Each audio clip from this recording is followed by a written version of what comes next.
사법농단 사태에 연루된 판사들을 탄핵해야 한다는 주장이 헌정사상 처음으로 법원 내부에서 나왔습니다.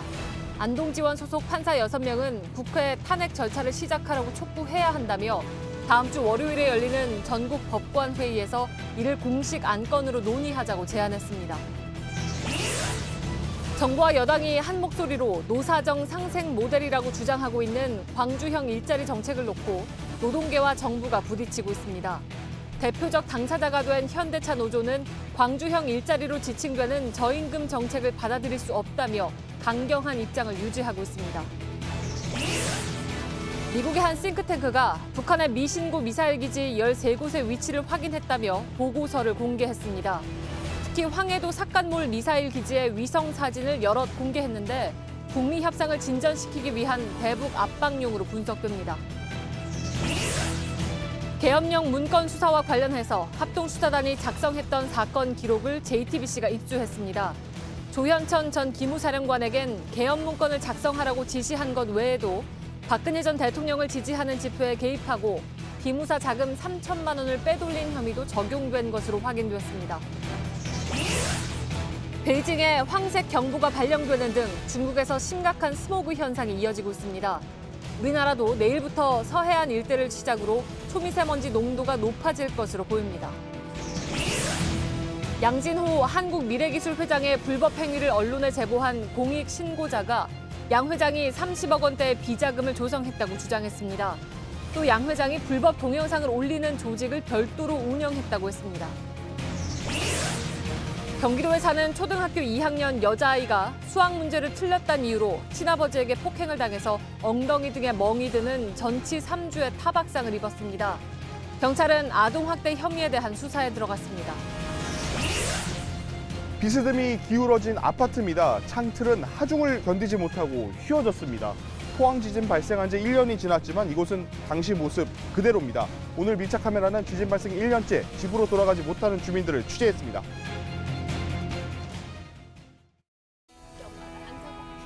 마스크가 필요 없는 세상으로. 내일을 바꾸는 현대 수소전기차. 예, 시청자 여러분, JTBC 뉴스룸을 시작하겠습니다. 오늘 사법농단 의혹에 연루된 법관을 탄핵하자는 동료 판사들의 제안이 헌정사상 처음으로 나왔습니다.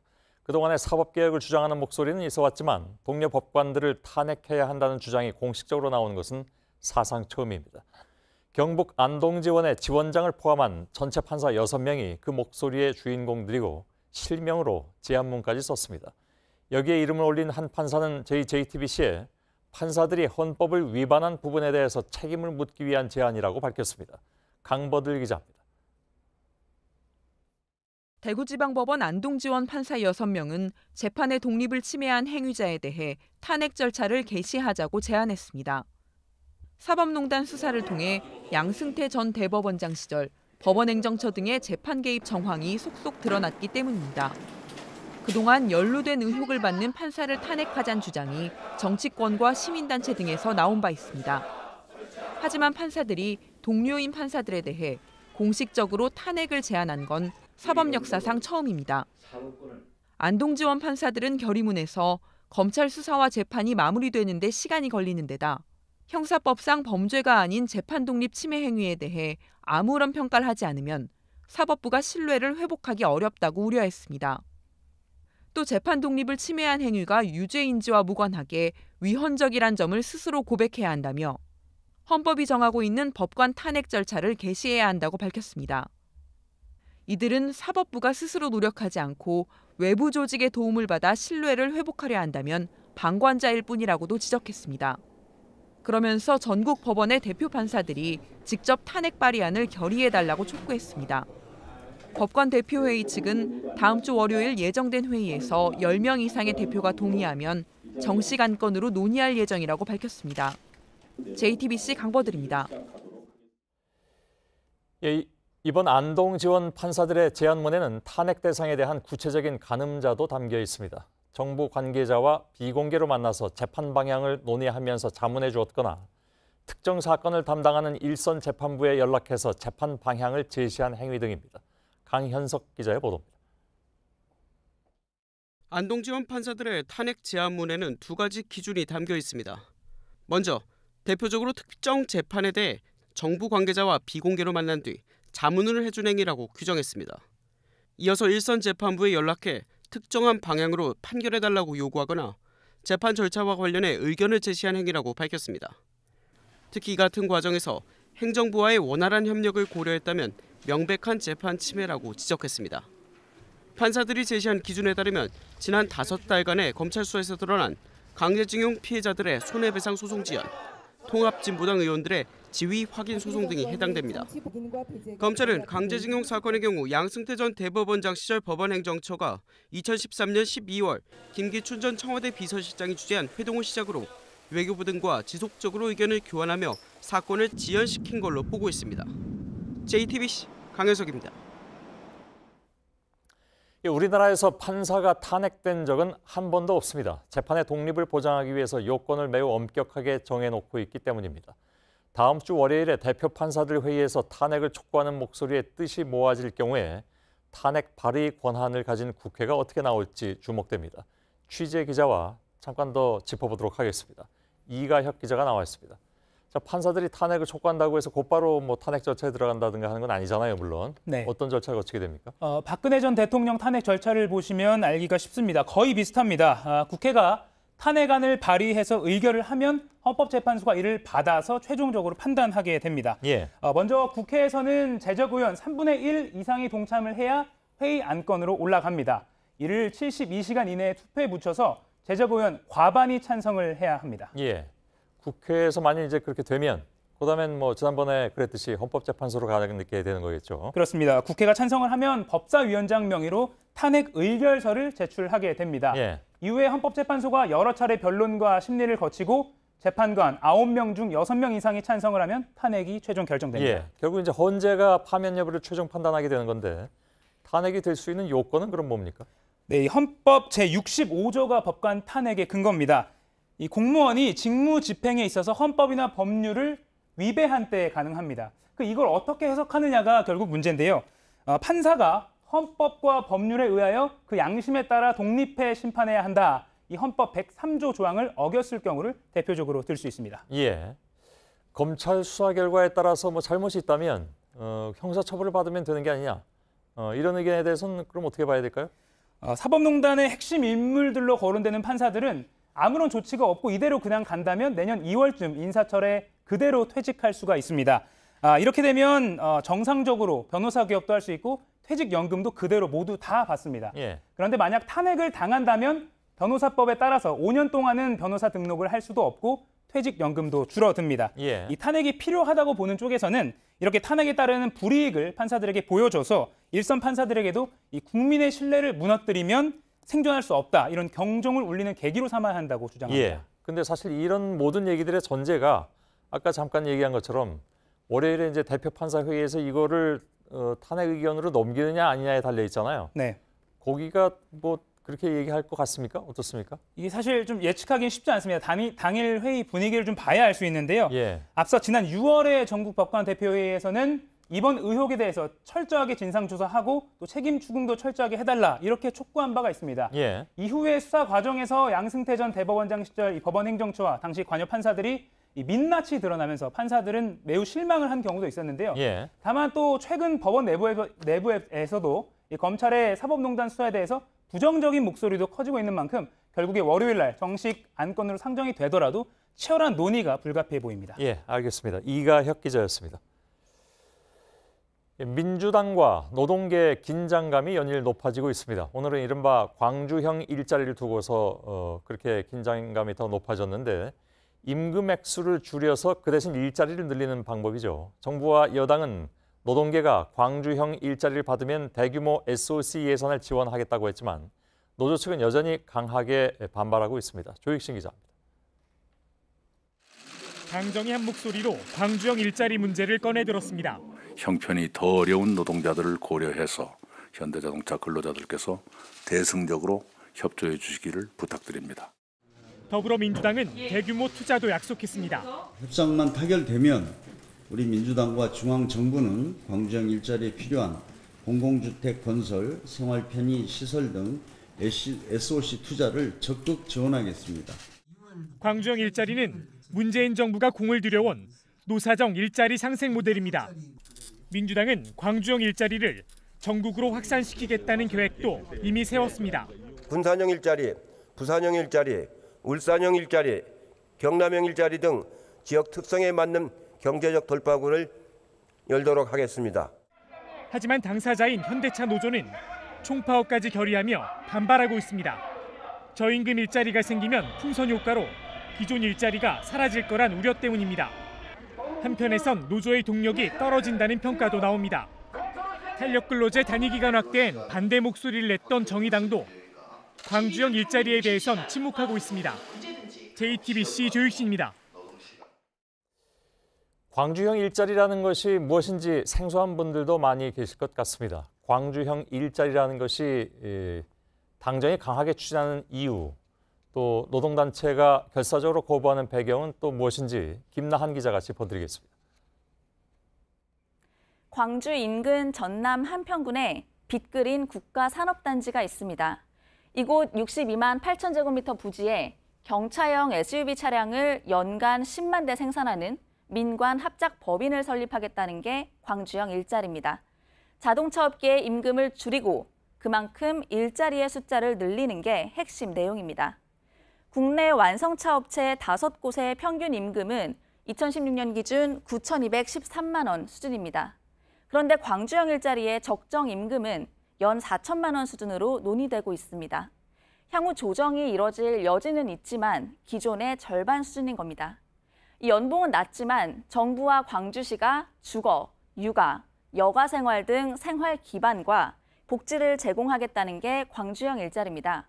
정부는 이렇게 되면 광주에서만 직간접적으로 12,000명 이상을 고용할 수 있다고 보고 있습니다.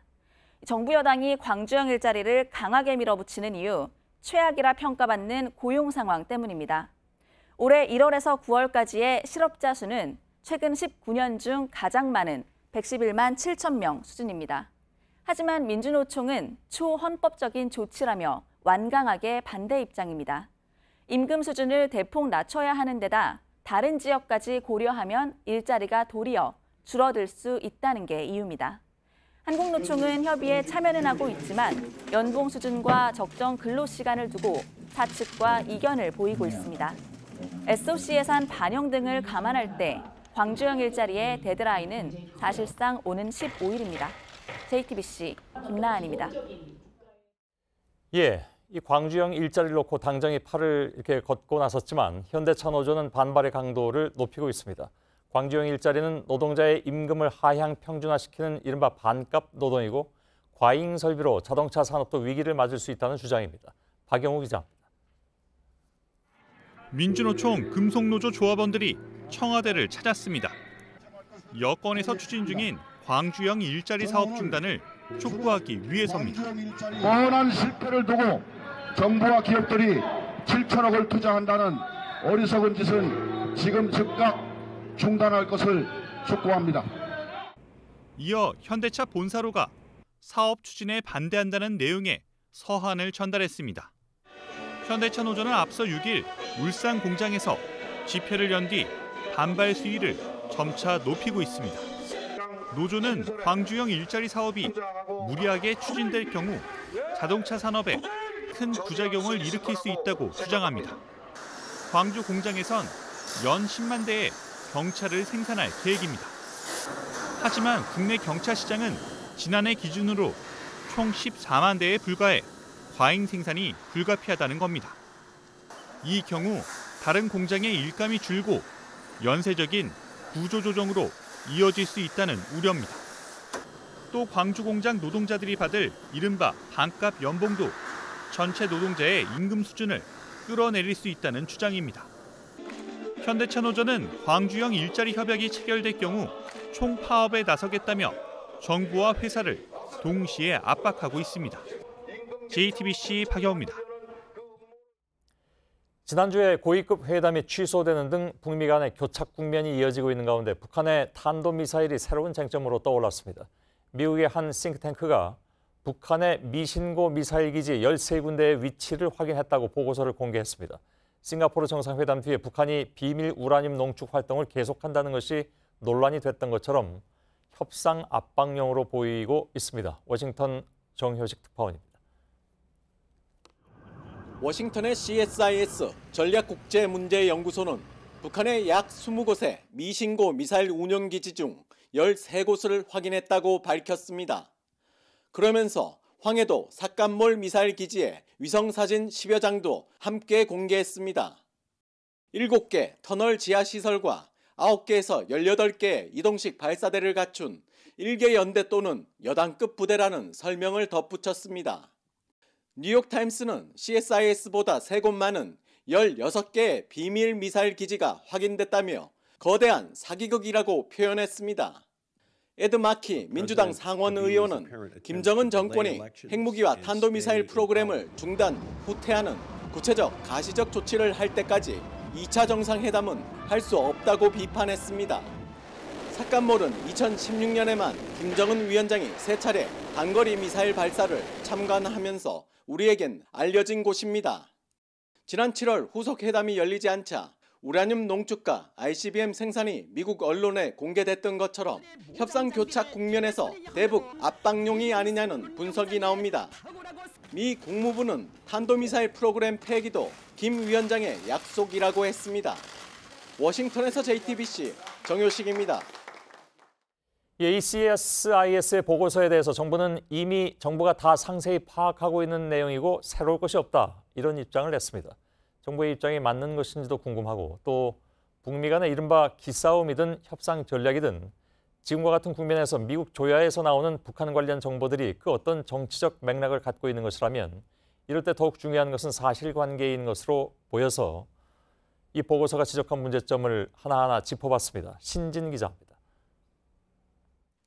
청와대는 CSIS 보고서에 대해 이미 파악하고 있고 공개된 내용이라고 밝혔습니다. CSIS가 근거로 들은 상업용 위성이 아닌 군사용 위성을 이용해 훨씬 더 상세하게 파악하고 있다는 겁니다. 조선중앙TV는 2년 전 김정은 위원장이 해당 부대를 방문한 사실을 공개한 적도 있습니다. 경의하는 김정은 동측에서 조선인민군 전략군의 탄도로켓 발사 훈련을 보시었습니다. 국방부와 외교부도 비슷한 취지의 설명을 잇따라 내놓았습니다. 일부 전문가들은 보고서가 올해 3월에 촬영된 사진을 근거로 든 지점에 문제가 있다고 설명했습니다.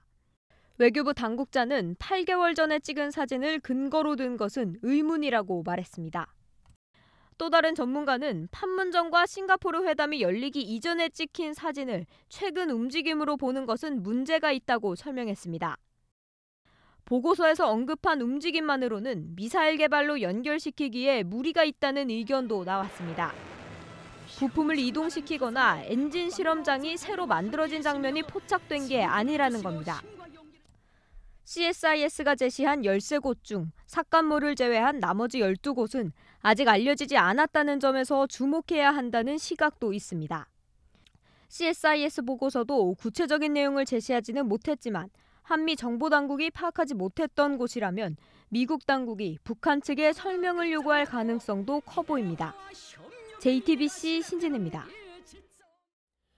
아세안 회의에 참석하기 위해서 싱가포르를 방문한 존 볼턴 백악관 국가안보보좌관이 트럼프 미 대통령이 김정은 국무위원장과 두 번째 정상회담을 할 준비가 돼 있다고 말했다고 로이터 통신 등이 보도했습니다. 북미 대화가 진척을 보이지 않는 상황에서 미사일 기지 보고서가 나오자 북한과의 대화는 계속되고 있다는 것을 강조한 것이라는 분석입니다. 오늘 국회에는 내년도 청와대 예산심사를 위해서 임종석 비서실장과 김수현 정책실장이 출석했습니다. 그러나 오늘도 역시 예산심사보다는 경제부총리 교체 등 다른 사안을 두고 언성을 높인 시간이 훨씬 더 많았습니다. 박유미 기자입니다. 야당 의원들은 청와대 특수활동비 예산부터 따졌습니다. 특활비를 전년과 동일하게 이렇게 제출하신 그 특별한 이유가 있으신가요? 재작년 정권 인수 시점에 남은 특활비를 저희가 40% 이상 일단 절감을 했고요. 그 이듬해에 선제적으로 34%를 삭감을 해서 공방은 인사 문제로 번졌습니다. 이런 코미디 나 처음 봤어요. 잘난 장관이 와서 예산 처리 다 잘해달라니까 내가 이게 그 사람 뭘 믿고 예산 처리를 잘해줍니까? 이에 대해 김수현 정책실장은 말을 아끼면서도 제가 말씀드릴 사안 아닌 것 같습니다. 경제투톱이 동시에 교체된 배경에 대해 갈등설을 인정하는 취지로 답하기도 했습니다.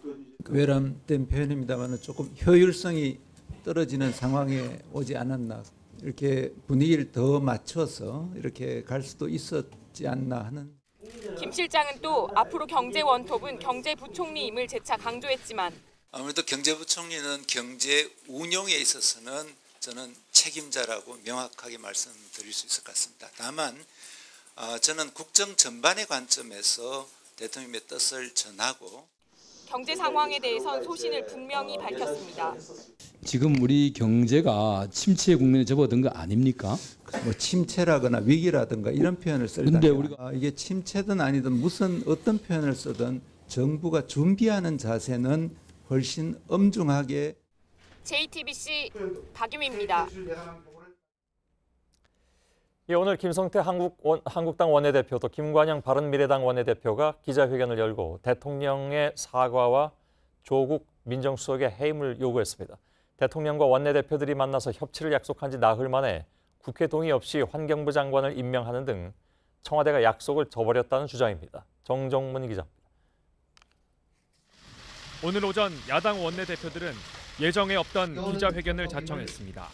대통령과 여당은 돌려막기 인사, 환경부 장관 임명 강행과 국정조사 거부로 답을 했습니다.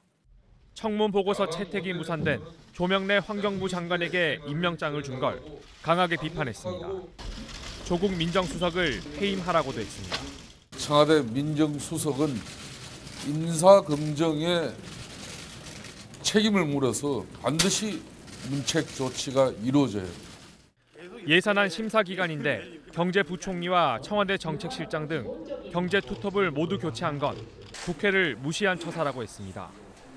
자리에서 물러나는 김동연 부총리는 이날 오후 급히 국회를 찾았습니다. 오전에 기자회견을 한 야당 원내대표들을 만나 협조를 당부했습니다. 국회 예산심의에 제가 적극 임하면서 책임지고 잘 마무리 짓겠다 하면서 협조 요청을 했습니다. 하지만 이 자리에서도 야당 원내대표들은 이런 인사는 대한민국 헌정 역사상 없던 일이라며 날을 세웠습니다. JTBC 정종문입니다. 전원책 변호사를 내보냈지만 자유한국당 분위기는 계속 좀 혼란스럽습니다. 이른바 친박계 의원들은 태극기 세력은 중요한 분들이어서 이들과 합쳐야 한다, 이런 주장을 내놓고 있는데 김병준 비대위원장은 태극기 세력과는 함께 갈 수 없다는 입장을 분명히 했습니다. 강희연 기자입니다. 친박계 중진 의원인 홍문종 의원은 연이틀 태극기 세력을 우익의 근간이라고 치켜세웠습니다. 한국당이 이들을 끌어안는 것은 당연한 일이라고도 강조했습니다. 그분들을 포함하지 않는 우익 대통합이라는 것은 별 의미가 없다는 거고. 친박계 윤상현 의원은 애국 세력이라고 했습니다. 윤 의원은 어제 보수 토론회를 열고 대한민국 애국 세력은 단일 대우를 형성해 반문연대로 같이 나아가야 한다고 말했습니다. 내년 초 열리는 전당대회 주도권을 잡기 위해 친박계가 태극기 세력을 끌어안고 세를 불리려는 것으로 풀이됩니다. 한국당 관계자는 최근 당원 가입자가 엄청나게 늘었다며 정확한 수치를 알 수는 없지만 그중 다수가 태극기 세력이라고 밝혔습니다.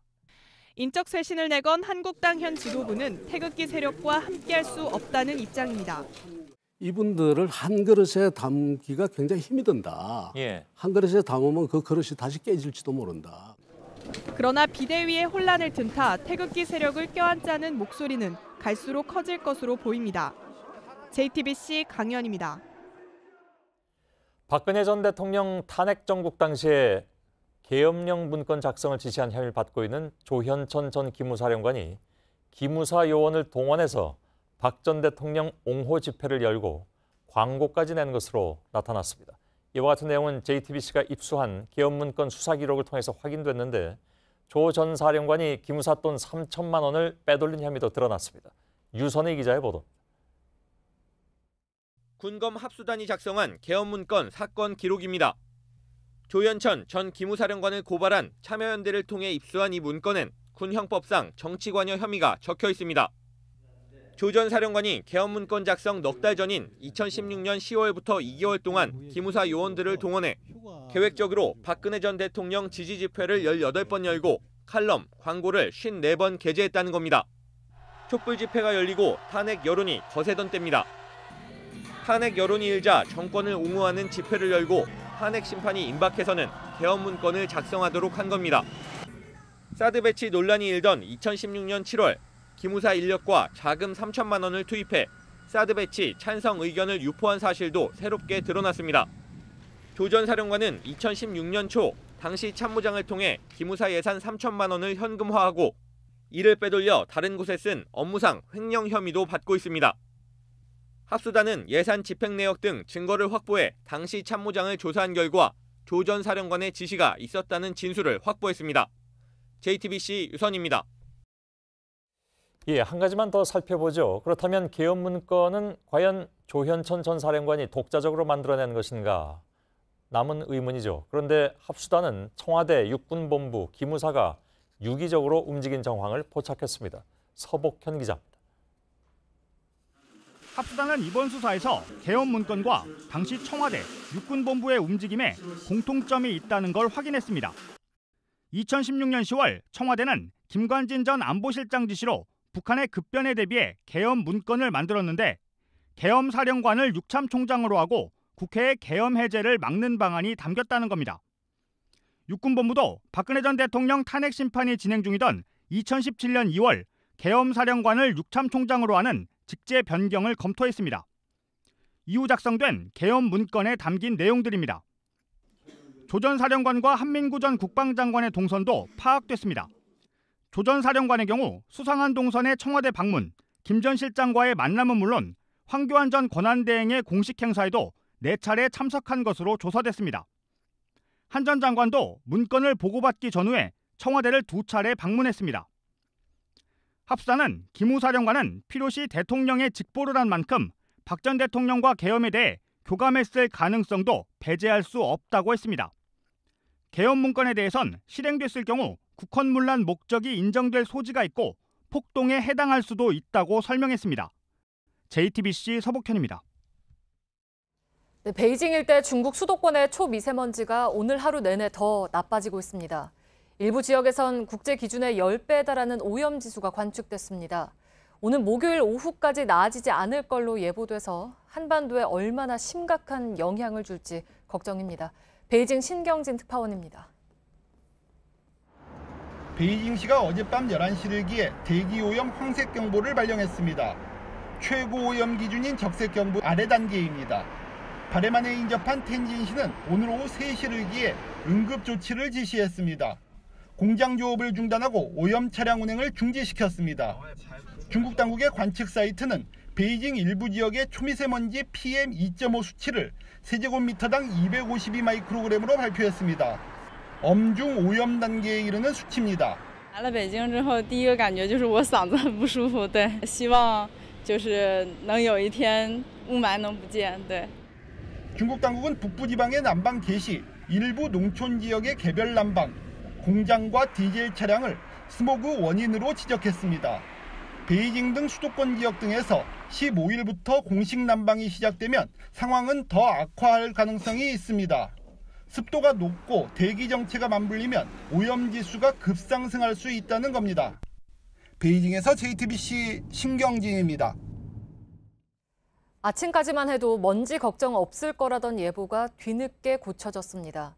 예견됐던 대기 정체였지만 수도권에선 이미 농도가 높아진 뒤에야 나쁨 예보가 나왔습니다. 지금 중국 상황을 볼 때 올해 수능은 입시 한파 대신 입시 먼지에 대비해야겠습니다. 박상욱 기자입니다. 중국발 미세먼지를 막아주던 에어커튼은 오늘도 유효했습니다. 하지만 이 에어커튼은 국내에서 생성되는 미세먼지를 가둬두는 역할을 하게 됐습니다. 내륙에선 바람이 어느 한 방향으로 나아가지 못했고 미세먼지도 점차 쌓여만 간 겁니다. 결국 오전 10시를 전후해선 서울과 경기 등 수도권 지역에서 정오 무렵엔 충청과 전북까지 초미세먼지 농도가 높아졌습니다. 환경부는 하루 4차례에 걸쳐 예보를 내놓지만 이 같은 현상을 예측하진 못했습니다. 아침까지만 해도 전국이 보통 수준을 유지할 것이란 예보는 중서부 지방이 먼지로 뒤덮인 뒤인 오전 11시 무렵에야 나쁨 수준으로 정정됐습니다. 국립환경과학원은 수능일인 모레까지 대기 정체 현상이 이어져 서쪽 지역의 초미세먼지 농도가 높을 것으로 내다봤습니다. 전문가들은 기관지가 약한 수험생들의 경우 마스크와 따뜻한 차를 챙기는 등 특별한 주의가 필요하다고 진단했습니다. 낮 최고 기온은 평년보다 2에서 4도가량 높아 입시 한파는 없겠지만 입시 먼지가 수험생들의 컨디션 관리에 관건이 될 전망입니다. JTBC 박상욱입니다. 네, 미세먼지의 치명적인 위험성에 유럽의 주요 국가들은 더 촘촘한 대응책으로 맞서고 있습니다. 프랑스는 중장기적으로 경유와 휘발유 차량을 팔지 못하게 하는 대책을 내놨고, 영국은 1조 원 넘게 들여서 자전거 고가도로를 만들고 있습니다. 미세먼지 같은 환경 문제를 인류의 생존 문제로 보고 범국가적인 협력을 강화하고 있습니다. 김준영 기자입니다. 지난달 유럽의회는 자동차의 이산화탄소 배출량을 오는 2030년까지 1991년 대비 40% 감축할 것을 권고하는 결의안을 채택했습니다. 자동차 업계가 거세게 반발했지만 죽어가는 환경을 살리기 위한 특단의 대책이라는 데 의견이 모였습니다. 경유 차량을 처음 만든 독일은 베를린 등 주요 도시에서 노후 경유차의 도심 운행을 막는 정책을 넓히고 있습니다. 프랑스는 2040년부터 경유와 휘발유 차량 판매를 아예 금지한다는 대책을 내놨고, 네덜란드와 스웨덴도 비슷한 계획을 추진 중입니다. 영국 런던에선 1조 7천억 원을 들여 길이 220km의 자전거 고가도로를 만드는 데 한창입니다. 반면 연일 미세먼지 공포에 떠는 우리나라를 비롯한 중국과 일본의 공조는 사실상 전혀 없는 실정입니다.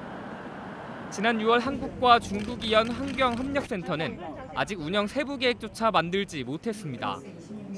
전문가들은 오염물질 확산 주범국에 손해배상을 청구할 수 있는 유럽처럼 동북아 국가들도 법적 효력이 있는 환경기구를 조속히 설치해야 한다고 말했습니다. JTBC 김준영입니다. 네, 미세먼지에 시달리다 보니까 관련 상품도 불티나게 팔립니다. 화장품 업계에서도 미세먼지를 차단하거나 제거해주는 제품이 많이 나왔는데 좀 꼼꼼하게 살펴보셔야겠습니다. 상당수는 효과가 입증되지 않았습니다. 배양진 기자입니다. 한 화장품 가게에서 미세먼지 차단 기능이 있는 화장품이 있냐고 물었습니다. 미세먼지가 솔직히 최근 되게 많이 심해졌잖아요. 그것 때문에 나온 게 아니에요. 미세먼지를 막아준다는 화장품입니다. 얼굴에 막을 만들어서 미세먼지를 차단한다는 겁니다. 이런 효과를 광고하려면 공인시험기관에서 성능 실험을 해서 입증 자료를 식약처에 제출해야 합니다. 현재 일부 제품들은 투명 공해 필터가 있다거나 얼굴에 실리콘 막을 만들어 미세먼지가 달라붙지 않게 해준다고 광고하고 있습니다. 하지만 이런 제품 53개 중 27개는 제대로 된 증거 자료를 갖추지 못한 걸로 드러났습니다. 저희가 이제 컨셉적인 측면에서 양이온, 음이온 이걸 얘기했는데 그거는 정확한 좀 근거가 어렵다라고 판단을 저희 내부에서도 해서 식약처는 이들 업체에 대해 광고를 중단하라는 행정처분을 내릴 방침입니다. 하지만 광고만 못할 뿐 현재로선 판매 자체는 문제가 없습니다. 식약처는 증거 자료를 낸 나머지 제품에 대해선 일단 효과를 인정한다는 입장입니다. 하지만 이런 제품들도 미세먼지를 완전히 막지는 못하기 때문에 과장된 광고를 그대로 믿어선 안 된다고 조언했습니다. JTBC 배양진입니다. 조희연 서울시 교육감이 교사와 자녀가 같은 학교에 다니지 않도록 교원 임용을 철저하게 관리하겠다고 밝혔습니다. 또 숙명여고 측에 쌍둥이 자매 퇴학을 조속히 결정하라고 촉구하고 시험 문제를 유출할 당시에 재임 중이던 교장과 교감을 중징계하라고 요구했습니다. 서울시 교육청에 따르면 현재 79곳의 중고등학교에서 116명의 교사가 자녀와 함께 근무하고 있는 걸로 파악됐습니다. 교육청은 내년 정기 인사 때 해당 교사들에게 전보 신청을 요청할 계획입니다.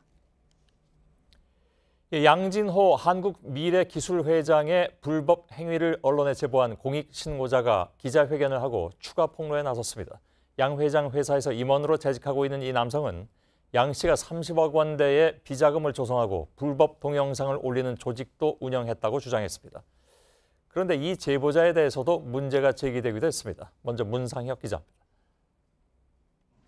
공익신고자 A씨는 위디스크 등 양진호 회장 회사에서 10년 가까이 근무한 핵심 측근이었습니다. 오늘 기자회견을 한 A씨는 양 회장이 불법 동영상을 올리는 조직을 몰래 운영했다고 주장했습니다. 양 회장 지시로 직원들이 직접 불법 동영상을 웹하드에 올렸다는 겁니다. 자체 조사를 해본 결과 양진호 회장이 비밀리에 업로드 조직을 운영했다는 사실을 알았습니다. 불법 비자금 조성 의혹도 제기했습니다. 양 회장이 직원에게 돈을 빌려주고 해당 직원의 이름으로 법인을 설립해 회사가 커지면 다른 업체에 되팔았다는 겁니다. 이렇게 번 돈은 곧바로 직원 계좌를 거쳐 양 회장 통장으로 들어갔다고 주장했습니다. 조성된 비자금은 거의 한 30억 원에 가까운 규모로 알고 그 나머지 수익 매대도 조사해보면 더 많이 나올 거라 생각됩니다. 또 수사가 시작되자 양 회장이 구속을 피하려고 직원들에게 허위 진술을 강요하고 돈으로 회유하려 했다고도 했습니다. 직원이 구속되면 3억 원, 집행유예가 될 경우엔 1억 원 등 보상금을 내걸었다는 겁니다. JTBC 문상혁입니다. 예, 말씀드린 대로 신고자 A씨에 대해서도 의혹이 제기된 바 있죠. 오늘 A씨는 기자회견에서 자신에게 제기된 의혹들에 대해서도 입장을 내놓았습니다. 앞서 여성단체들은 A씨가 불법 음란물 유통에 관여한 공범이라고 주장한 바 있습니다. A씨는 책임을 통감한다면서도 불법 영상을 지우기 위해서 노력해왔다고 주장했습니다. 박준호 기자입니다.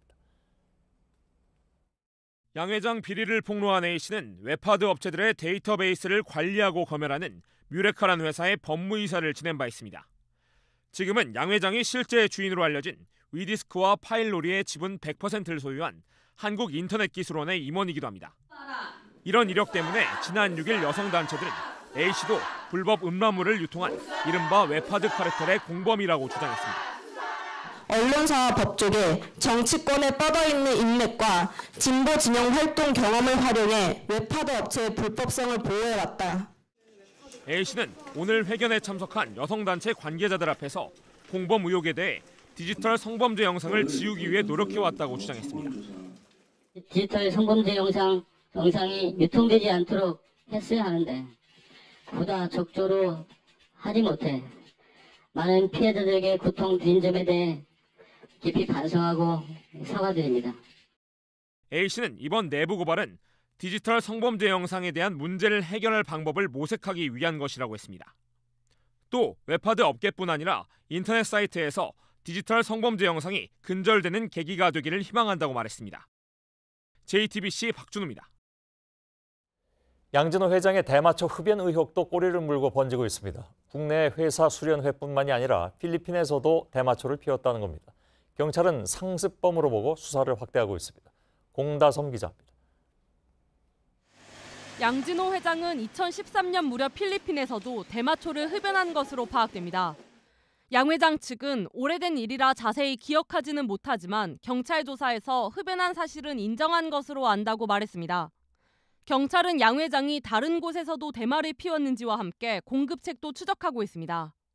앞서 양 회장은 2015년 10월 강원도 홍천의 연수원으로 수련회를 간 뒤 회사 직원들과 단체로 대마초를 피운 혐의가 드러난 바 있습니다. 양 회장에게 대마초를 공급한 사람은 회사 직원인 걸로 조사됐습니다. 경찰은 당시 양 씨가 직원들에게 대마초를 피우도록 강요했다는 진술도 확보했습니다. 다만 양 회장은 대마초 이외에 필로폰 투약 의혹 등에 대해선 부인하는 걸로 전해졌습니다. 마약 투약 혐의를 조사하기 위해 국과수에 의뢰한 양 회장의 모발 검사 결과는 이번 주에 나올 예정입니다. JTBC 공다소입니다. 미국 캘리포니아주 산불은 주 역사상 최대 규모를 훨씬 넘어서고 있습니다. 하루 새 시신 10여 구가 추가로 확인되면서 사망자가 40명을 넘어섰습니다. 완전 진화에는 3주가 더 걸릴 것이라는 비관적인 전망도 나오고 있습니다. 로스앤젤레스를 잠깐 연결하겠습니다. 부소현 특파원이 나와 있습니다. 자, 새로 확인된 희생자들은 대부분 차 안에서 혹은 집 안에서 불길을 피하려다가 변을 당한 모습이었다고 하는데 손 쓸 틈이 없었다 이런 얘기죠? 네, 피해가 가장 심한 곳은 캘리포니아 북부 뷰트 카운티 파라다이스 마을입니다. 캠프 산불의 잿더미가 된 곳으로 은퇴자들이 선호하는 지역인데요. 현지 시간 12일 시신 13구가 추가로 발견되면서 지금까지 42명이 사망한 것으로 확인이 됐습니다. 바람이 좀 잦아들어 불길이 잡혀서 본격적인 수색 작업이 진행되면서 이 사망자 수가 늘어나고 있는 겁니다. 한 주민이 가족들과 피신을 하면서 찍은 휴대폰 영상을 보면 당시의 상황이 얼마나 긴박했는지 알 수 있습니다. 들어보시겠습니다. So please pray for us that we get out of here, okay?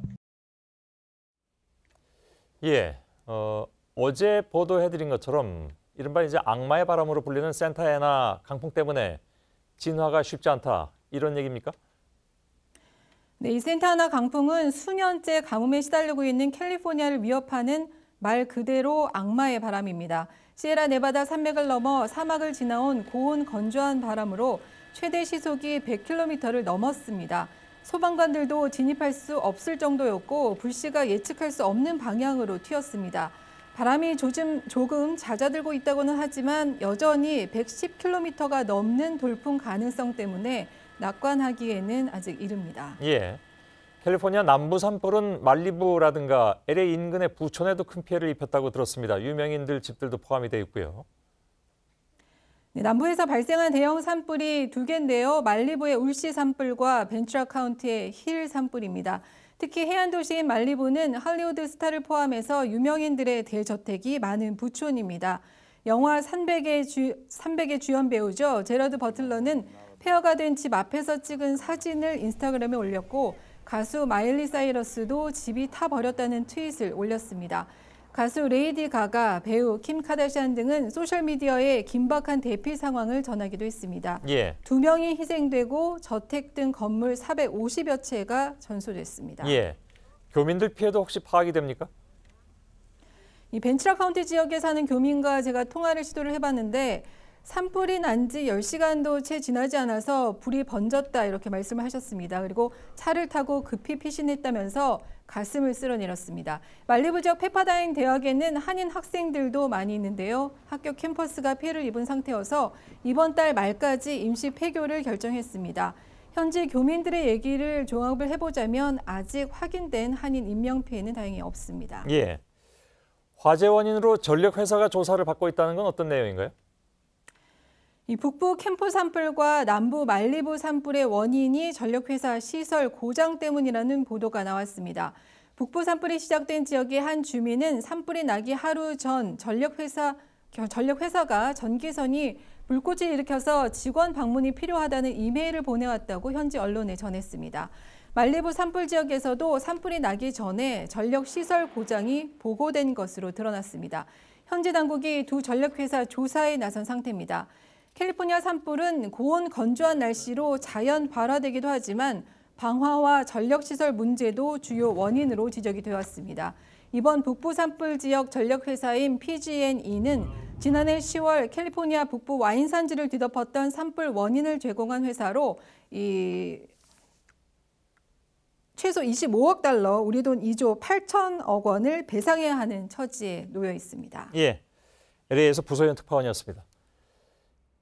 최근에 서울 강서구에서 발생한 이른바 전처살인 사건은 우리 사회의 가정폭력이 여전히 심각하다는 것을 또 한 번 보여줬죠. 올해 가정폭력 신고 건수는 처음으로 절도 사건을 뛰어넘었을 정도라고 합니다. 심지어 이런 친아빠도 있습니다. 수학 문제를 틀렸다면서 매를 든 건데 8살 아이의 몸에는 전치 3주의 멍이 들어서 경찰이 수사에 나섰습니다. 신아람 기자입니다. 엉덩이 양쪽에 피멍 자국이 선명합니다. 허벅지와 종아리에도 멍이 들었습니다. 경기도에 사는 초등학교 2학년 A양의 몸에 난 상처입니다. 저는 그게 뭔지를 몰랐어요. 너무 시커매서 이게. A양은 8년 전 부모가 이혼한 뒤 아빠 새엄마와 살고 있습니다. 최근 친엄마를 만나 폭행당한 사실을 털어놨습니다. 아빠가 계속 때리니까 아프고 무서워. 말하지 말라고 했으니까. 친엄마 신고를 받고 출동한 경찰은 아동보호기관에 A양의 상담을 의뢰했습니다. 당시 A양의 진술서입니다. 수학 문제를 틀릴 때마다 맞았고 흰색 옷걸이로 맞았다고 했습니다. 장난감 낚싯대에 달린 자석으로도 맞았다고 했습니다. A양은 외상 후 스트레스로 학교에 가지 못하고 있습니다. 하지만 아빠는 아이가 잘못해서 때렸다는 입장입니다. 잘못했으면 때린 거죠. 죽도록 팬 거 아니거든요. 아빠로서 때린 건데.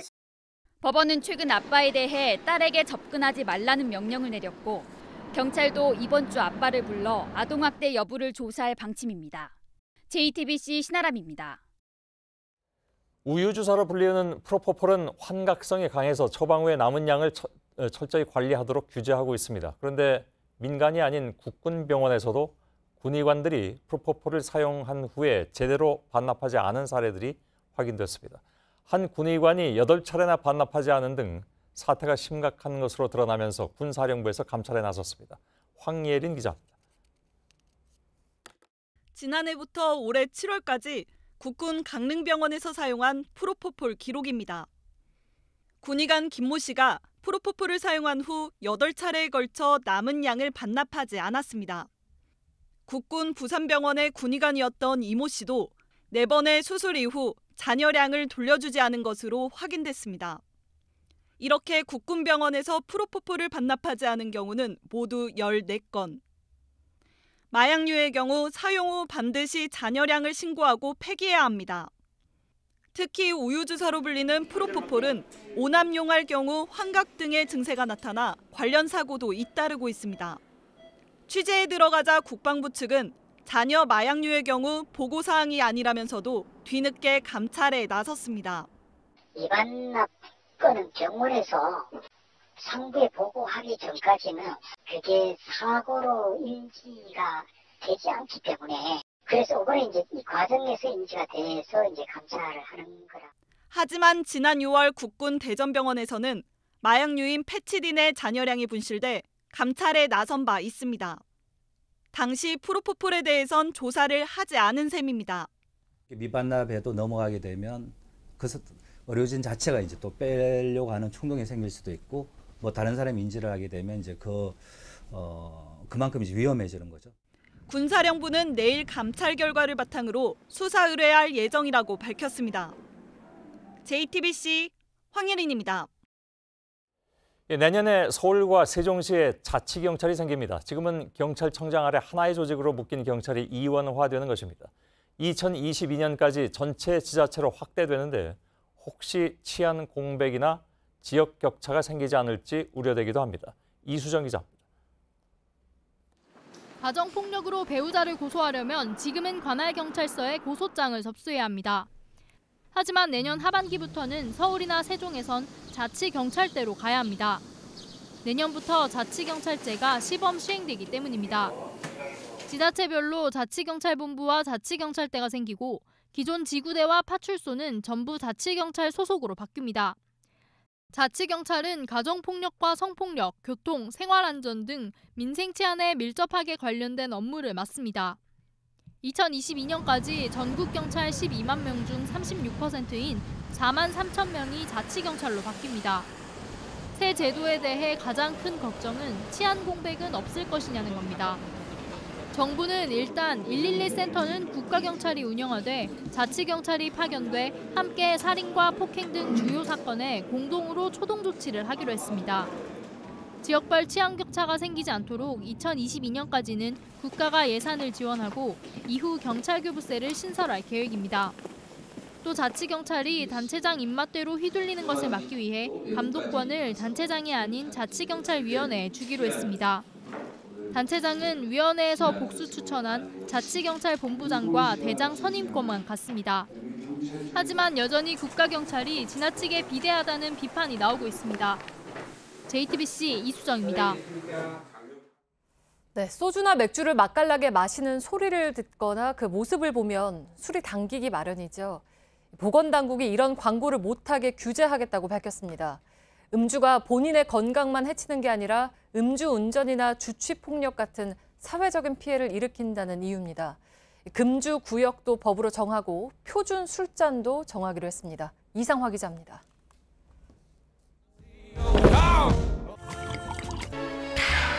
주류 광고들은 음주 욕구를 자극하기 위해 맛있는 표정을 클로즈업하고 목 넘김 소리를 강조합니다. 복지부는 오늘 음주 폐해 예방 실행 계획을 발표하고 앞으로 주류 광고에 음주 장면이나 소리를 쓰지 못하게 하겠다고 밝혔습니다. 공공기관과 아동 청소년 시설은 법적 금주구역으로 지정됩니다. 내년 국민건강증진법 개정을 추진해 2020년부터 적용될 예정입니다. 표준 술잔을 제시한다는 계획도 나왔습니다. 본인 음주량을 정확히 알게 하기 위해서입니다. 일반적으로 소주 한 병에는 순수한 알코올이 50g, 업소용 맥주 한 병엔 20g가량 포함되어 있습니다. 주종과 관계없이 순 알코올 7g이 들어가는 양을 표준 술잔으로 정하기로 했습니다. 하루 7잔 이상, 일주일 14잔 이상이면 고위험 음주량이라고 홍보한다는 계획입니다. 하지만 음주 관련 대책은 과거에도 번번이 큰 성과를 내지 못했습니다. 표준 술잔 도입 등은 불필요한 저항을 부를 수 있다는 비판도 나옵니다. 가격 정책은 대책에서 빠졌습니다. 다만 향후 필요성이 커지면 살펴볼 수 있다고 밝혔습니다. JTBC 이상화입니다. 국내에서 가장 큰 재건축 단지로 꼽히는 서울 강동구 둔촌 주공아파트 단지가 곧 본격적인 철거 공사를 시작합니다. 오래된 건물이라 성면을 많이 썼고 해체하는 과정에서 엄청난 양이 밖으로 날릴 텐데 방지 대책은 별로 없습니다. 학부모들이 대책을 요구하며 거리로 나왔습니다. 오효정 기자입니다. 성면 대책 하나 없는 둔촌주공 공사 강행 결사 반대한다. 대규모 재건축 공사장 인근 학교의 학부모들입니다.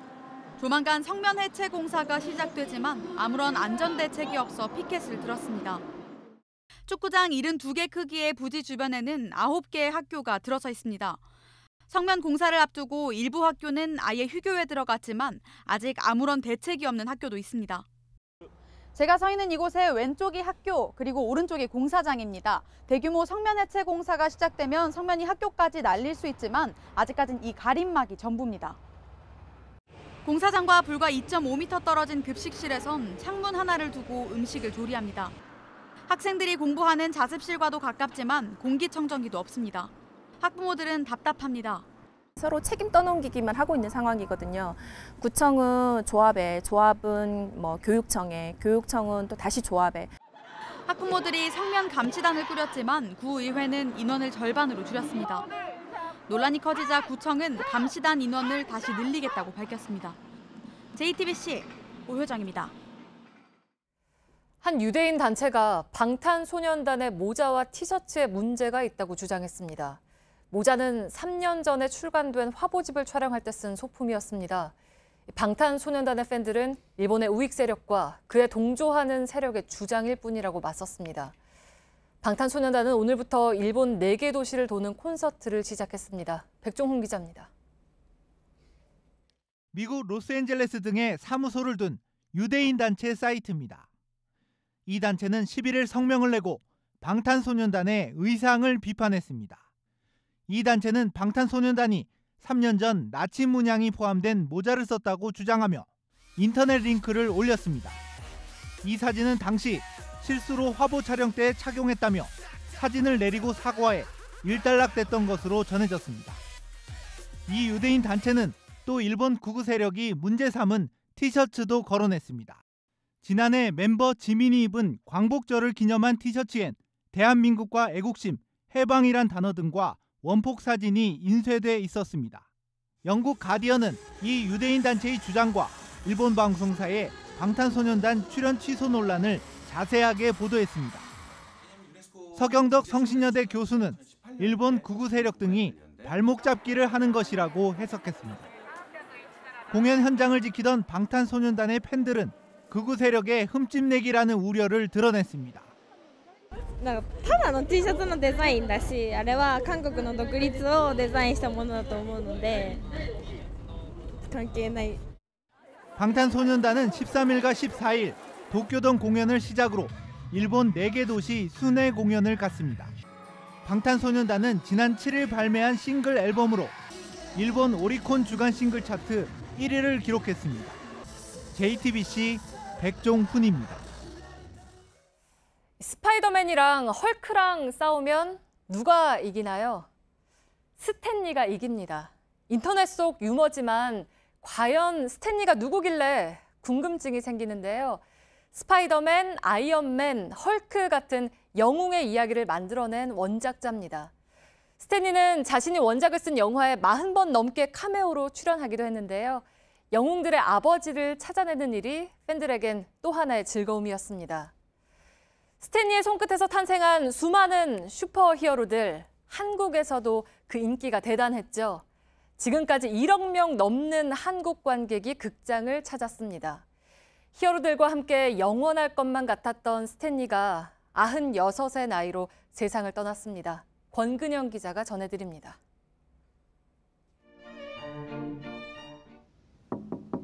Are you Tony's stank? That is 경비 아저씨로 자주 등장했던 이 남자. 우물쭈물하는 스파이더맨에겐 용기를 불어넣어줬습니다. You know, I guess one person can make a difference. 스탠리는 스크린에선 단역 배우처럼 비춰졌지만 현실에선 영웅들을 만들어낸 아버지였습니다. 완벽해야 할 영웅들은 조금은 부족해 보여서 더 큰 공감을 얻었습니다. 고귀한 혈통도 막대한 재산도 없지만 왕따 청소년 스파이더맨, 돌연변이 엑스맨도 더 나은 세상을 만들 수 있다고 했습니다. I never had any idea that these characters would last this long. In fact, we just hoped that the books would sell and we'd continue to get our salary and be able to pay our rent. 스탠리는 만화책 회사의 편집 조수로 시작해 전 세계 사랑을 받는 인물들을 만들어낸 만화 속 세상의 주인이 됐습니다. 스탠리를 향한 추모 물결은 하루 종일 이어졌습니다.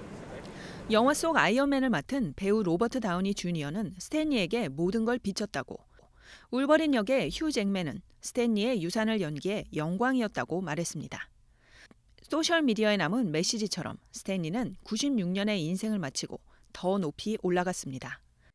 Excelsior. JTBC 권근영입니다. 4천억 원대 횡령과 배임 등의 혐의로 재판을 받은 이중근 부영그룹 회장에게 1심 법원이 징역 5년을 선고했습니다. 서울중앙지법은 이 회장이 회삿돈 246억여 원으로 개인 서적을 출판하는 데 쓰거나 매제 벌금 100억 원을 대신 내주는 등 개인적으로 자금을 썼다고 판단했습니다. 다만 서민 임대아파트의 분양가를 부풀려 이익을 챙긴 혐의 등은 무죄로 봤습니다. 택시 타고 집에 간다는 문자 메시지를 남긴 대학생이 엿새째 연락이 끊겨서 경찰이 수사에 나섰습니다. 지난 8일 서울 송파구 석촌호수 근처에서 친구들과 술을 마시고 헤어진 조모 씨는 집에 간다는 문자를 가족에게 남긴 뒤 연락이 닿지 않고 있습니다.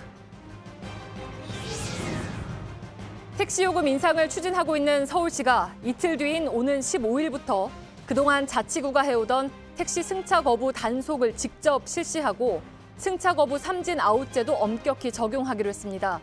서울시는 이러한 조치에도 승차 거부가 근절되지 않으면 올빼미 버스 같은 대체 교통수단을 도입하는 등 강도 높은 후속 대책을 내놓을 계획입니다. 국제 엠네스티가 현지 시간 12일 아웅산 수지 미얀마 국가자문역에게 2009년에 수여했던 양심 대사상을 박탈했다고 밝혔습니다. 이 단체는 성명을 통해 수지가 최근 소수민족인 로힝야족에 대한 미얀마군의 탄압과 학살을 방관했다며 더는 수지가 희망과 용기, 인권을 향한 불굴의 저항을 상징하지 않는다고 밝혔습니다. 지난 11일 중국 간수성 란저우시의 한 버스 정류장에서 갑자기 싱크홀이 생겨 걸어가던 여성 한 명이 땅속으로 추락했습니다. 이 여성은 머리를 부딪힌 뒤 땅속으로 빨려 들어갔고 갈비뼈가 부러졌지만 생명에는 지장이 없습니다.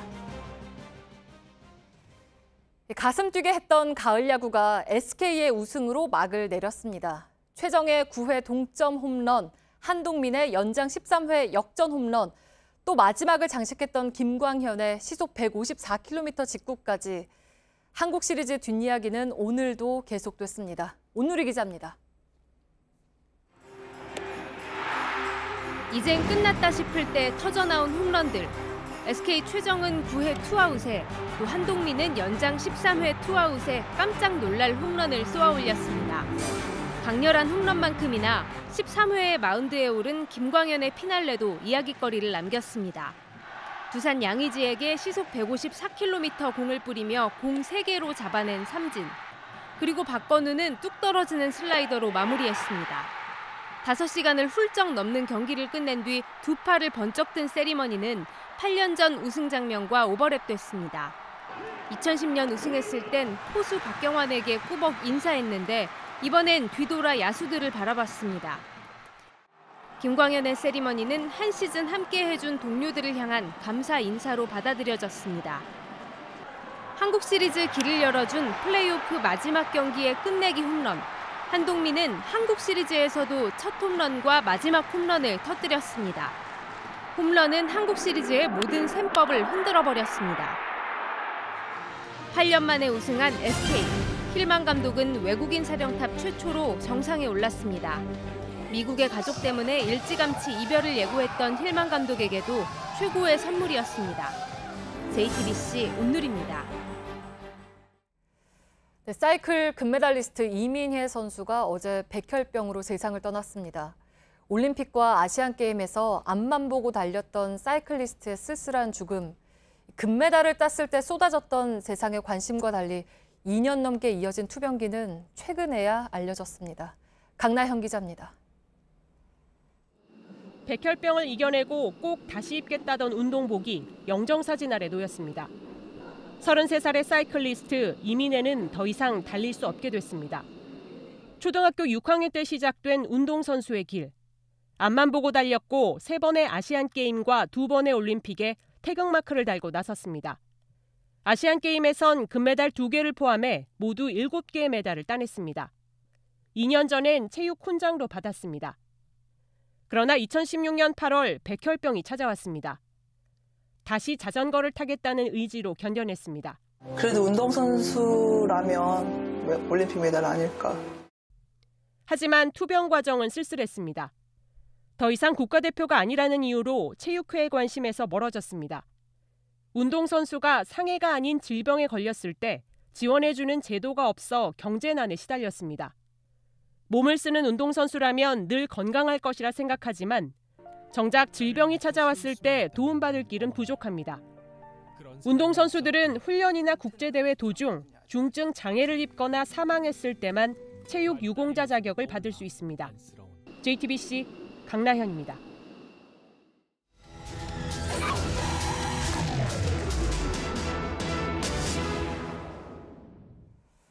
네, 경북 포항에서 지진이 발생한 지 1년이 돼갑니다. 무너진 집에서 나와서 임시주택이나 구호소에서 생활하고 있는 주민들이 아직도 2천여 명에 달합니다. 이 지진 이후 두 번째 겨울을 앞두고 있는 포항 주민들을 밀착카메라 김도훈 기자가 만났습니다. 차량이 좌우로 크게 출렁이자 놀란 학생들이 뛰쳐나오고 그 순간 건물 외벽이 쩍쩍 갈라집니다. 영상이 촬영된 포항시내 한 중학교 건물입니다. 갈라졌던 외벽은 이렇게 보강 공사를 마쳤는데요. 하지만 건물 주변을 살펴보면 아직도 깨지고 갈라진 당시 흔적들이 그대로 남아 있습니다. 또 다른 초등학교입니다. 지진 피해로 균열이 생긴 건물 2동을 최근 철거했습니다. 바닥엔 배관 시설만 남았고 운동장에는 임시 컨테이너 교실이 들어섰습니다. 진짜 죽었어요. 많이 갔어요. 철 보였어요. 학교가 낄 뻔했어요. 불편해요. 너무 진동이 잘 울려요. 정부 예산으로 보수나 복구 중인 공공건물과 달리 주민들이 살던 아파트와 연립주택들은 1년 전 모습 그대로입니다. 지자체 안전진단에서 붕괴 우려로 철거가 결정된 아파트엔 1년째 출입금지 팻말이 붙어 있습니다. 지진의 여파로 건물 전체가 옆으로 비스듬하게 기울어져 있는 아파트 건물입니다. 하중을 이기지 못한 금속 창틀은 휘어져 버렸고요. 균열이 생긴 벽은 모두 이렇게 뒤틀려 있습니다. 지진 피해 당시 주민들이 모두 대피하면서 지금 이곳은 1년째 이렇게 비어져 있는 상태입니다. 집이 절반 이상 파손돼 철거가 결정된 이재민 1,990명은 정부와 지자체가 마련한 임시거처로 옮겼습니다. 지진 발생 직후 주민들이 대피했던 체육관 임시구호소에도 아직 주민 40여 명이 텐트에서 숙식을 해결하고 있습니다. 기둥 다 부러지고 집 새고 이러니까 무서우니까 못 들어가는 거지. 들어갈 수 있으면 집에 들어가지 여기 말로 살겠어요. 살고 있는 집이 일부 파손 판정을 받았지만 집으로 돌아가지 못하고 구호소나 친인척 집을 전전하고 있는 겁니다. 집으로 돌아온 주민들도 불안하기는 마찬가지입니다. 갈라진 틈으로 비가 다 들어오기도 하고 그냥 안전하니까 살아라. 어쩔 수 없이 있는 거예요. 텐트 생활을 할 수 없는 주민들이 대부분입니다. 사는 사람은 이제 환자들 거동이 불편하고 그런 분들이 계시고 또 보호자들이 있고 장난이 6, 7개월 되는 사람들은 인근의 또 다른 집 안으로 들어왔습니다. 천장은 완전히 무너져 내렸고요. 이 안을 보시면 바닥에는 파편이 어지럽게 널려 있습니다. 이쪽에는 위에서 떨어지는 빗물을 받기 위한 빗물통이 놓여져 있고요. 다른 방을 한번 살펴볼까요? 이 방 문도 여전히 제대로 닫히지가 않습니다. 일부 파손 판정을 받은 이 아파트에 지금 현재 들어와 살고 있는 주민은 약 30세대에 이릅니다. 임시보금자리 단지에는 집이 완전히 무너진 이재민들이 살고 있습니다. 최대 2년까지만 머물 수 있어 1년 뒤에는 다른 곳을 알아봐야 합니다. 완파다했어요. 전재산이고 하나뿐이라요. 그런데 그게 없어졌으니까 그거 어떻게 해요? 갈 데가 없으니까 옆붙어 있는 거예요. 철거 이후 재건축을 추진할 수 있지만 개인 부담금만 1억 원 이상 들어 엄두조차 내지 못합니다. 지진 발생 이후 살던 집을 나와 구호소나 임시주택에서 생활하는 주민은 모두 2천여 명에 이릅니다. 노인이나 저소득층 등 경제적 약자가 다시 일어설 수 있는 피해복구 지원책 검토가 필요해 보입니다. 밀착 카메라 김도훈입니다. 잠깐! 그냥 아무 칫솔이나 쓰시려고요? 에이, 이젠 자동으로 닦으세요. 자동 칫솔 쿨샷. 칫솔모가 3개니까 진짜 좋더라고요. 3개의 칫솔모가 왕복과 쓸어내림을 동시에 안쪽까지 시원하게 자동으로 닦아주니까 쿨샷으로 바꾸세요. 시원함에 깜짝 놀랄 거예요. 오늘도 쿨하게 자동 칫솔 쿨샷. 닦아보실래요?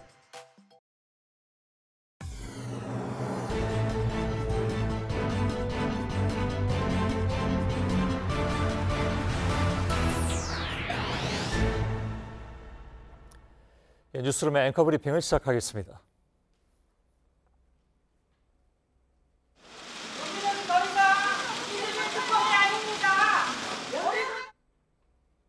예, 수없이 터지는 카메라 불빛 사이로 그는 민주주의를 외쳤습니다. 그러나 사람들의 눈과 귀를 모았던 말은 실은 따로 있었죠.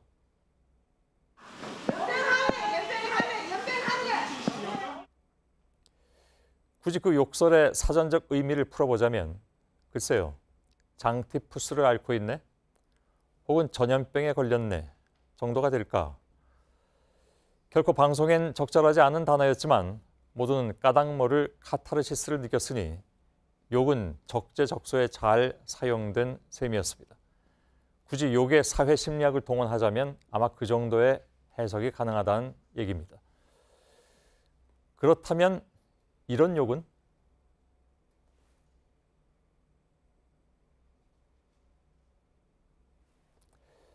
그가 내뱉은 욕설의 수위는 참으로 대단해서 말보다 삐 소리가 더 많을 지경이었습니다. 더구나 그것이 어디 빵집 한 군데의 일이었을까? 하루가 멀다 않고 쏟아지는 이른바 갑들의 막말의 향연 사이로 각종 동물들은 물론이고 가족을 모욕하는 단어까지 등장하고 있습니다. 욕은 칼이 되어 당하는 사람은 물론 듣는 다른 이들의 마음까지 헤집어 놓았습니다. 그래서일까 한 정보기술업체에서 개발 중인 상품은 그야말로 기발합니다. 삐 처리해드립니다. 콜센터에 전화한 이른바 진상 고객이 욕설이나 성희롱을 할 때 인공지능이 감지해서 대신 삐 처리를 해준다는 것. 오죽하면 이런 기술이 나왔을까 싶다가도 이러다가 세상엔 온통 삐 소리만 넘쳐나지 않을까 하는 괜한 걱정까지. 그것은 욕이 가져온 과학의 진보일지도 모르겠습니다. 사실 욕이란 그런 것은 아니었습니다. 뇌졸중으로 인해 말을 모두 잃어버린 시인 보들레르가 끝까지 놓지 않은 단어가 바로 욕이었다는 일화가 전해지듯이 단전에서부터 올라와서 모두의 속을 후련하게 만들어주는 욕이란 인간 본성의 적나라한 표현이자 인간에게 허락된 최소한의 문란. 태초에 욕이 있었다는 누구의 말처럼 누구나 욕을 하지 않고는 살아갈 수 없는 것이라면 제대로 잘 써야 한다는 이야기. 장티푸스를 앓고 있네. 삐 처리는 하지 않았지만 모두를 후련하게 만들었던 욕설. 그리고 삐 처리를 하면서 잔뜩 가려놨지만 모두를 참담하게 만든 욕설. 두 욕의 차이는 무엇일까? 오늘의 앵커 브리핑이었습니다.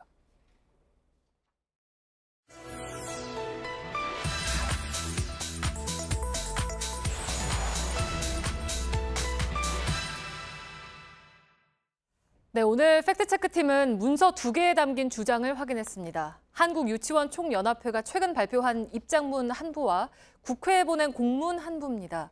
둘 다 국회 법 개정을 반대한다는 입장을 말하는데 제시한 근거가 사실과 다른 부분들이 있습니다. 이와 별개로 카카오톡에서도 거짓 정보가 돌고 있습니다. 오대영 기자, 우선 카톡 메시지부터 좀 볼까요? 네, 박용진 3법이 국회를 통과하면 사립유치원은 국가에 귀속된다.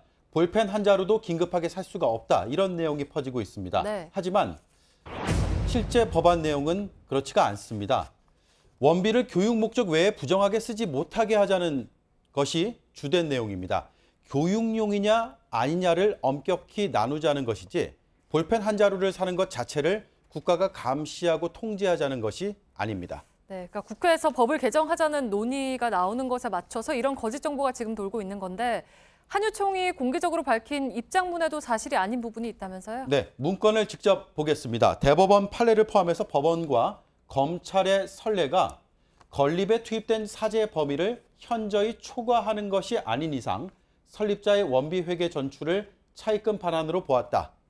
그러니까 설립자가 유치원 교비를 시설료로 가져가더라도 과도하지만 않으면 적법하다는 것이 대법원의 판례라는 얘기입니다. 네.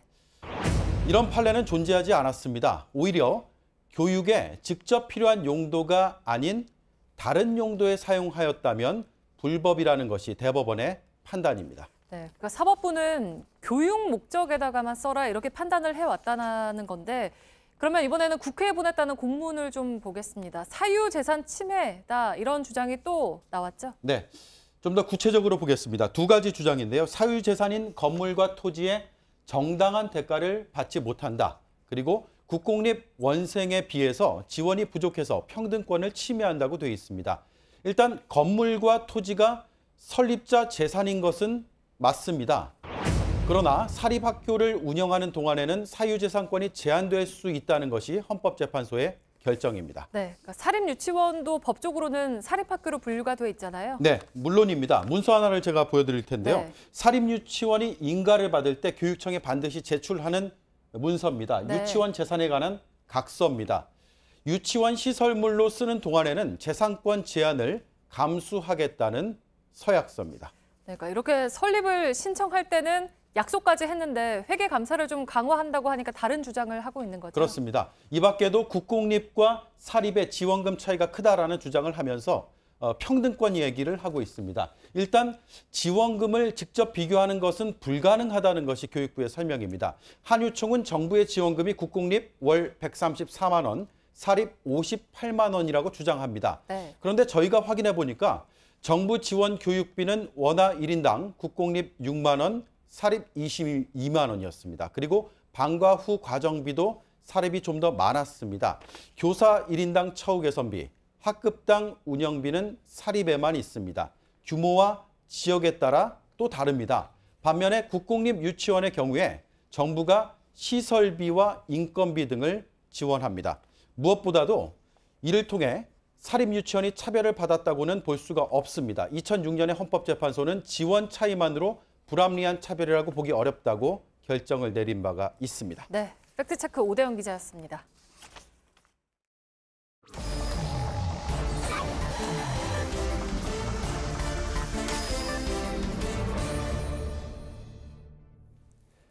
예, 비하인드 뉴스 시작하겠습니다. 박성태 기자 시작할까요? 예. 첫 키워드는 그들의 동병상련으로 잡았습니다. 예, 그들이라 하면? 예, 민주당 홍영표 원내대표와 자유한국당의 김성태 원내대표입니다. 예. 여야의 원내대표인데요. 두 사람은 친하다면서요? 그렇습니다. 두 사람의 개인적인 사적 관계는 친한 사이인데요. 사진을 잠깐 보도록 하겠습니다. 홍영표 원내대표의 지역구 사무실인데요. 최근 한국GM 노조에서는 지난 8일부터 홍영표 원내대표의 인천 부평 지역구 사무실에 가서 점거 농성을 벌이고 있습니다. 예. 노동계는 민주당의 원래 지지층이었지만 홍 원내대표를 필두로 여당에서 최저임금 산입 문제부터 시작해서 탄력근로제 확대 등 노동계 요구랑은 반대되는 방안들을 추진하고 있자 홍 원내대표에게 집중해서 공격하면서 사무실까지 점거한 겁니다. 예. 사진 한 장을 또 보겠는데요. 이 사진은 서울 강서구에 있는 김성태 원내대표의 지역구 사무실 앞입니다. 예. 지난주에 여기서 지만원 씨 등이 중간에 보면 김성태 규탄이라고 돼 있는데 집회를 벌이면서 김성태 원내대표를 크게 비판했었고요. 예. 또 하나의 사진을 보면은 여기는 김성태 원내대표의 집 앞 도로 건너편입니다. 예. 일부 시위자들은 집 앞에 저렇게 노숙 시위까지 하면서 김성태 원내대표 물러나라 시위를 하고 있습니다. 예. 이른바 태극기 부대에서 김성태 원내대표에게 강하게 시위를 하고 있는데 주된 원인은 그 계기가 된 사건은 김성태 원내대표가 5.18에 북한이 개입했다고 주장하는 지만원 씨의 진상규명위원 위촉에 반대하자 태극기 부대가 강하게 김성태 원내대표의 사퇴를 주장하고 있는 겁니다. 예. 뭐 한때 지지층들로부터 어느 정도 지지했는지 그 강도는 잘 모르겠습니다만 예. 아무튼 격렬하게 항의를 받는 그런 상황. 두 사람이 그 상황이 비슷한 것 같기도 합니다. 그렇습니다.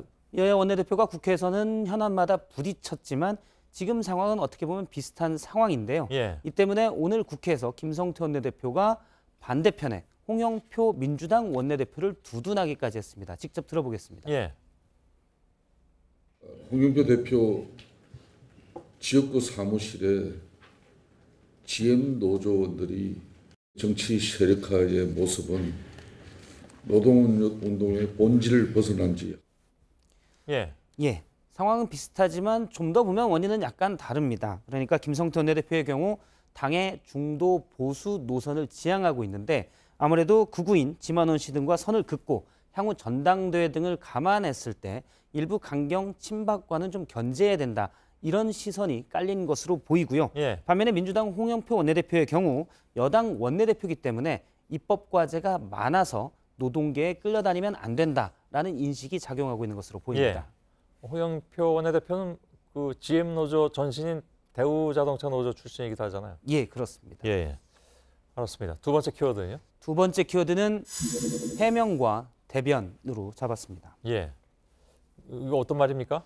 예, 오늘 그 미국 전략국제문제연구소가 공개한 이 위성 사진 때문에 미국 정치권뿐만이 아니라 국내 정치권에서도 많이 논란이 됐습니다. 예. 이 연구소는 북한이 미신고, 그러니까 인정하지 않은 미사일 기지가 20곳이 있다. 그중에 대표적인 것이 바로 황해북도에 있는 이 삭감몰 미사일 기지인데요. 예.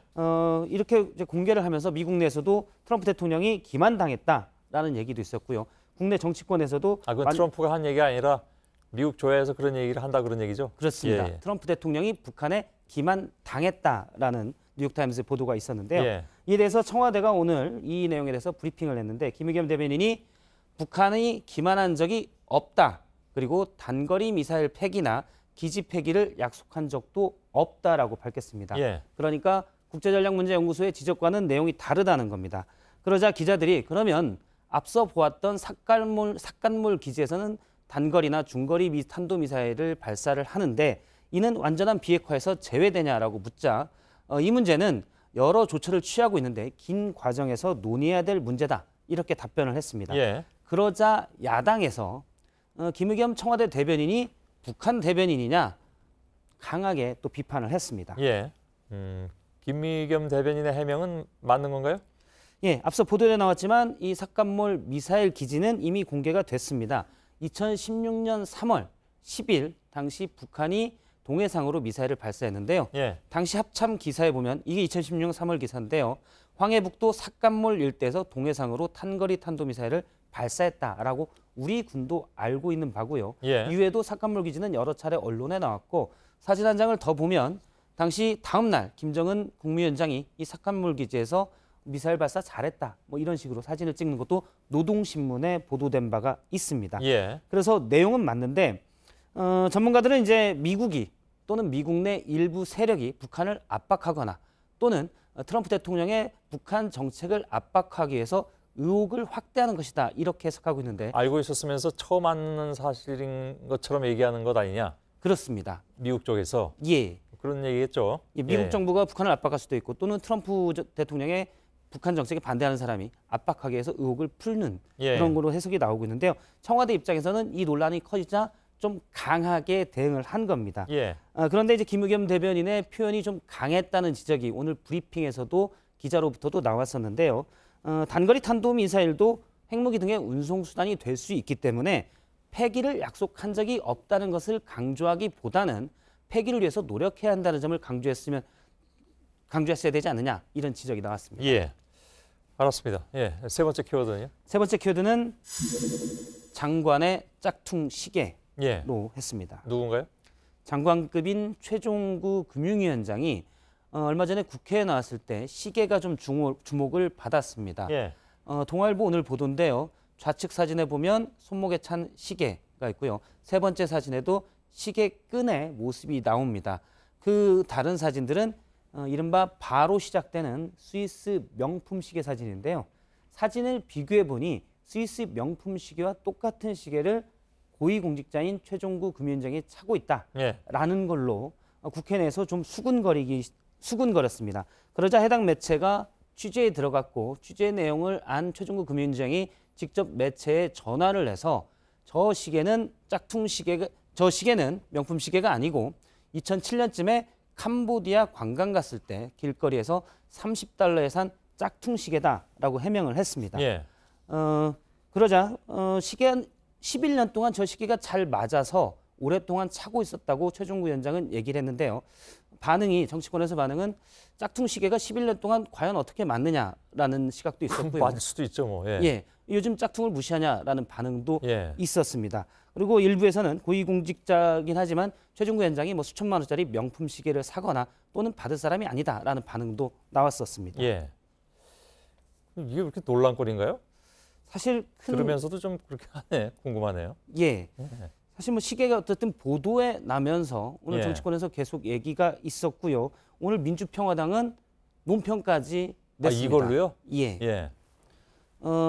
짝퉁 시계라고 한 거에 대해서 짝퉁 산업을 장려하는 모습이다면서 대한민국 대외 신윤도의 문제로 비춰질 수 있다라고 민주평화당에서 지적을 했습니다. 그 생각까지는 못했습니다. 특히 어느 나라에서 샀다는 걸 두고 특정 국가를 비하했다라는 비난까지도 나왔었습니다.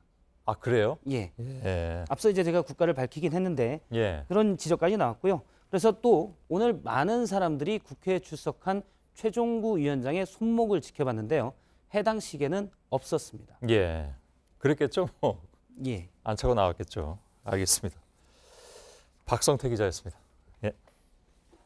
내일 전국이 대체로 맑지만 동해안 일부 지역은 낮까지 비가 좀 오겠습니다. 초미세먼지 수치도 전국이 보통 수준이겠지만 중서부 지역 일부는 오늘처럼 일시적으로 나쁨 수준까지 올라갈 걸로 보입니다. 자, 저희들은 내일도 최선을 다하겠습니다. 여러분 고맙습니다. Through the corridors of sleep, past shadows dark and deep, my mind dances and leaps in confusion. I don't know what is real, I can't touch what I feel, and I hide behind the shield of my illusion. So I'll continue to pretend my life will never end, and flowers never bend.